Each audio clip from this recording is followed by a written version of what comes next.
السلام علیکم ورحمۃ اللہ وبرکاتہ۔ الحمد للہ رب العالمین والصلاة والسلام علی رسولہ الکریم، اما بعد۔ ناظرین اکرام،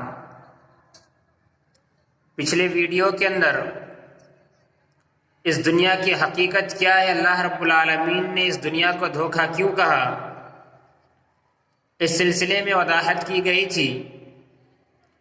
اب اس دنیا کی حقیقت کو جاننے کے باوجود اگر ہمارے دلوں کے اندر فکر آخرت کا جذبہ پیدا نہ ہو، اللہ رب العالمین کے سامنے جواب دینے کا احساس پیدا نہ ہو، آپ ذرا سوچے تو صحیح کہ اس دنیا کی حقیقت کیا ہے، یہ دنیا کب تک ہمارا ساتھ دے گی؟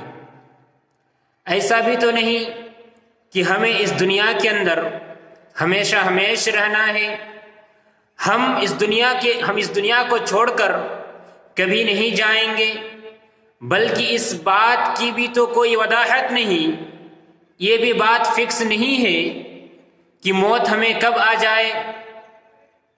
کوئی یہ نہ کہے کہ 70 سال کے بعد ہی ہمیں موت آئے گی۔ کیا ہم نے نوجوانوں کے جنازہ نہیں دیکھا؟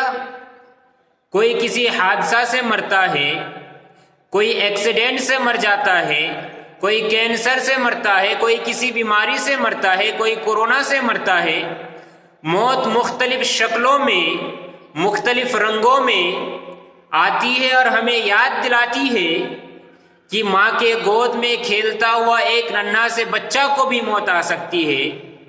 جوانی میں قدم رکھ چکے، اپنی جوانی میں مست و مگن نوجوان کو بھی موت آ سکتی ہے، اور 70 سال کے بڈھا کو بھی موت آ سکتی ہے۔ موت کا کوئی وقت، ٹائم فکس نہیں ہے۔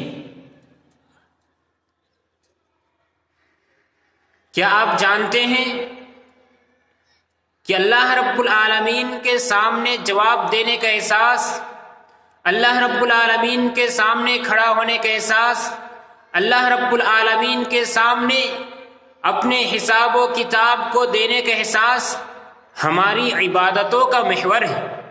ہم نماز کیوں پڑھتے ہیں؟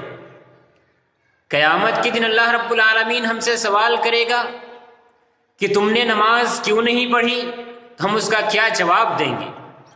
1 کروڑ پتی انسان اپنی گاڑھی کمائیوں میں سے کچھ زکوٰۃ کی شکلوں میں غریبوں کے اندر تقسیم کیوں کرتا ہے؟ صدقات و خیرات کیوں کرتا ہے؟ وہ کون سا جذبہ ہے جو اسے اس بات پر آمادہ کرتا ہے؟ وہ فکر آخرت کا جذبہ ہے۔ ایک انسان جو ایک دن کے اندر 3 بار 4 بار کھاتا پیتا ہے، مئی جون کی گرمیوں میں شدید بھوک اور پیاس کی شدت کو برداشت کرتے ہوئے رمضان المبارک کا روزہ کیوں رکھتا ہے؟ وہ کون سا جذبہ ہے جو اسے اس بات پر آمادہ کرتا ہے؟ وہ فکر آخرت کا جذبہ ہے۔ سردیوں کے موسم میں اپنی رضائیوں کو چھوڑنے کے لیے کوئی تیار نہیں ہوتا۔ گرم بستر میں سونا ہر ایک انسان کو پسند ہے، لیکن جب فجر کے وقت مسجد سے ایک پکار آتی ہے تو وہ انسان نرم و نازک اور گرم بستر کو چھوڑ کر مسجد میں پہنچتا ہے اور جماعت کے ساتھ نماز کی ادائیگی کرتا ہے۔ وہ کون سا جذبہ ہے جو اسے اس بات پر آمادہ کرتا ہے؟ وہ فکر آخرت کا جذبہ ہے۔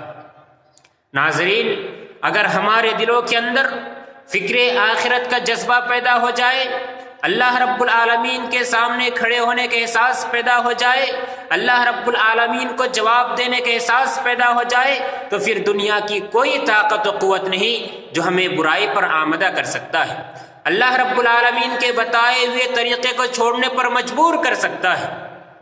آج ہم اپنے سوسائٹی کے اندر، اپنے معاشرے کے اندر اگر دیکھیں تو معاشرے میں جو برائی اور گناہوں کا بازار گرم ہے، اس کی ایک بنیادی وجہ بلکہ اصل وجہ یہ ہے کہ آج ہمارے دلوں کے اندر سے فکر آخرت کا جذبہ ختم ہو چکا ہے، رب العالمین کے سامنے اپنے اعمال کا حساب و کتاب دینے کا ڈر اور خوف ختم ہو چکا ہے۔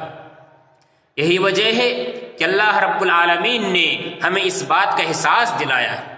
اللہ رب العالمین نے قرآن مجید کے اندر ارشاد فرمایا فَوَيْلٌ لِّلْمُطَفِّفِينَ الَّذِينَ إِذَا اكْتَالُوا عَلَى النَّاسِ يَسْتَوْفُونَ، کہ تباہی و بربادی ہو ایسے لوگوں کے لیے جو ناپ تول کے اندر کمی و بیشی کرتے ہیں، جو لین دین کے اندر ہیر پھیر کرتے ہیں، کہ جب وہ کسی چیز کو خریدتے ہیں تو زیادہ لینے کی کوشش کرتے ہیں۔ وَإِذَا كَالُوهُمْ أَوْ وَزَنُوهُمْ يُخْسِرُونَ، اور جب کسی چیز کو فروخت کرتا ہے، کسی چیز کو بیچنا ہوتا ہے تو ڈنڈی مارتے ہیں، کم دینے کی کوشش کرتے ہیں۔ اللہ رب العالمین نے آگے ریزن بتایا کہ اس کی وجہ کیا ہے، لوگ ایسا کیوں کرتے ہیں۔ أَلَا يَظُنُّ أُولَٰئِكَ أَنَّهُم مَّبْعُوثُونَ لِيَوْمٍ عَظِيمٍ يَوْمَ يَقُومُ النَّاسُ لِرَبِّ الْعَالَمِينَ، کیا انہیں اس بات کا احساس نہیں کہ قیامت کے دن اس کو اٹھایا جائے گا اور اللہ رب العالمین کے سامنے ان کے کیے کا حساب لیا جائے گا، اس کو جواب دینا پڑے گا، اس کا حساب و کتاب لیا جائے گا۔ آج ہمارے دلوں کے اندر سے اللہ رب العالمین کے سامنے جواب دینے کا احساس ختم ہو چکا ہے، جس کی بنیاد پر ہم وہ کام کرتے ہیں جو کتاب و سنت کی مخالف ہو، اللہ اور اس کے رسول کے بتائے ہوئے طریقے کے چھوڑ کر اپنی مرضی کے مطابق زندگی گزارتے ہیں۔ کیا صحابہ کرام کے پاس مال و دولت نہیں تھی؟ کیا صحابہ کرام نے مال و دولت نہیں دیکھا؟ کیا صحابہ کرام نے حکومت و سلطنت کی عیش و عشرت کو نہیں دیکھا؟ لیکن کیا مجال کہ صحابہ کرام کے ایمان میں ذرا بھی کمی آئی ہو، اللہ کے نبی صلی اللہ علیہ وسلم نے جس سانچے میں صحابہ کرام کی تربیت کی تھی اس کے اندر ذرا بھی کھوٹ آئی ہو۔ خود ہمارے نبی جناب محمد رسول اللہ صلی اللہ علیہ وسلم نے کیسی زندگی گزاری؟ صحیح مسلم کی روایت ہے، حضرت عمر بن خطاب رضی اللہ تعالیٰ عنہ فرماتے ہیں کہ ایک دن میں اللہ کے نبی صلی اللہ علیہ وسلم سے ملنے کے لیے گیا، کمرے کے اندر پہنچا تو دیکھا کہ اللہ کے نبی صلی اللہ علیہ وسلم ایک معمولی سی کپڑے پہنے ہوئے ہیں اور کمرے کے اندر تھوڑا سا جو ہے اور چمڑے کا ایک تھیلا ہے۔ یہ کل کائنات ہے جناب محمد رسول اللہ صلی اللہ علیہ وسلم کی۔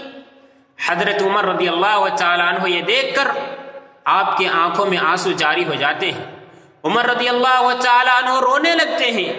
اللہ کے نبی محمد رسول اللہ صلی اللہ علیہ وسلم حضرت عمر بن خطاب رضی اللہ تعالیٰ عنہ سے پوچھتے ہیں کہ عمر، کس چیز نے تمہیں رلا دیا، تم کیوں رو رہے ہو؟ عمر رضی اللہ تعالیٰ عنہ جواب دیتے، اللہ کے نبی، آپ اللہ کے پیارے نبی ہیں، آپ کو اللہ رب العالمین نے رحمت للعالمین بنا کر بھیجا، آپ کو دنیا اور آخرت دونوں جہاں کا سردار بنا کر بھیجا، آپ تمام نبیوں کا سردار ہیں، آپ اللہ کے بہت ہی محبوب اور پیارے نبی اور رسول ہیں۔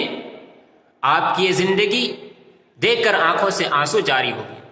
کیسر و کسریٰ عیش و عشرت میں اپنی زندگی گزار رہے ہیں اور آپ کی زندگی اتنی معمولی زندگی ہے۔ حضرت محمد رسول اللہ صلی اللہ علیہ وسلم عمر بن خطاب رضی اللہ تعالیٰ عنہ کو جواب دیتے ہیں کہ عمر، کیا تم اس بات سے راضی نہیں کہ اس کو یہ دنیا مل جائے اور ہمیں آخرت مل جائے؟ کیا تم اس بات سے راضی نہیں ہو کہ قیصر و کسریٰ کو اس دنیا کی نعمتیں مل جائے اور ہمیں آخرت کی نعمتیں مل جائے؟ عمر رضی اللہ تعالیٰ عنہ نے کہا، کیوں نہیں اللہ کے رسول۔ ترمذی کی روایت ہے، صحابہ کرام اللہ کے نبی صلی اللہ علیہ وسلم کو دیکھتے ہیں کہ اللہ کے نبی صلی اللہ علیہ وسلم ایک چٹائی میں لیٹے ہوئے ہیں جس کے نشانات آپ کے جسم سے نظر آ رہے ہیں۔ صحابہ کرام اللہ کے نبی صلی اللہ علیہ وسلم سے درخواست کرتے ہیں کہ اللہ کے نبی، ہم آپ کے لیے کوئی اچھا سا بستر کیوں نہ بنا دیں؟ اللہ کے نبی صلی اللہ علیہ وسلم نے کیا جواب دیا؟ یہ ہمارے لیے اور آپ کے لیے عبرت کا سامان ہے۔ اللہ کے نبی صلی اللہ علیہ وسلم سے محبت کا دعویٰ کرنے والے اور اپنے آپ کو سچا اور پکا مسلمان کہلانے والوں کے لیے اللہ کے نبی صلی اللہ علیہ وسلم کے جملہ یہ حدیث عبرت ہے۔ اللہ کے نبی نے فرمایا، ما لی ولا الدنیا، کہ میرے صحابہ، اس دنیا سے ہمارا کیا تعلق ہے، اس دنیا سے ہمارا کیا لینا دینا ہے؟ ہم تو اس دنیا کے اندر ویسے ہی ہیں جیسے ایک مسافر کہیں جاتا ہے، راستے میں تھک جاتا ہے اور کسی سایہ دار درخت کے نیچے کچھ دیر آرام کرنے کے لیے بیٹھ جاتا ہے، پھر اپنی منزل کی طرف رواں دوا ہو جاتا ہے۔ اسی طریقے سے یہ زندگی، یہ دنیا بھی ہمارے لیے ایک مختصر سا آرام گاہ ہے۔ ہماری اصل زندگی تو آخرت کی زندگی ہے، اور وہی زندگی، اگر اس زندگی کی تیاری ہم نے اس دنیا کے اندر اچھے طریقے سے کی تب تو ہماری زندگی کامیاب ہوگی۔ لہٰذا ہمیں چاہیے کہ ہم اس دنیا کی چمک دمک کو دیکھتے ہوئے اپنی آخرت کی زندگی کو نہ بھلائیں، اپنے دلوں کے اندر اللہ رب العالمین کے سامنے جواب دہی کا احساس پیدا کریں، فکر آخرت کا جذبہ پیدا کریں۔ ہم اپنے ذہن کے اندر اور اپنے دماغ کے اندر اس بات کو بٹھا لیں کہ اس دنیا کے اندر ہم جو بھی کام کرتے ہیں کل قیامت کے دن اللہ رب العالمین کے سامنے ہمیں اس کا حساب و کتاب دینا ہوگا۔ اور یقیناً اگر ہم نے اپنے دلوں کے اندر جذبہ پیدا کر لیا، یقین پیدا کر لیا کہ اللہ رب العالمین کے سامنے ہمیں اپنے حساب و کتاب، اپنے اعمال کا حساب و کتاب دینا ہوگا، تو یقیناً ہماری زندگی، دنیاوی زندگی اور آخرت کی زندگی، دونوں زندگی کامیاب ہو سکتی ہے۔ اللہ رب العالمین سے دعا ہے کہ اللہ رب العالمین ہمیں اپنے دلوں کے اندر فکر آخرت کا جذبہ پیدا کرنے کی توفیق عطا فرما۔ جب تک ہم جیے اسلام پر جیے، جب ہمارا خاتمہ ہو ایمان پر ہو۔ آمین۔ السلام علیکم ورحمۃ اللہ وبرکاتہ۔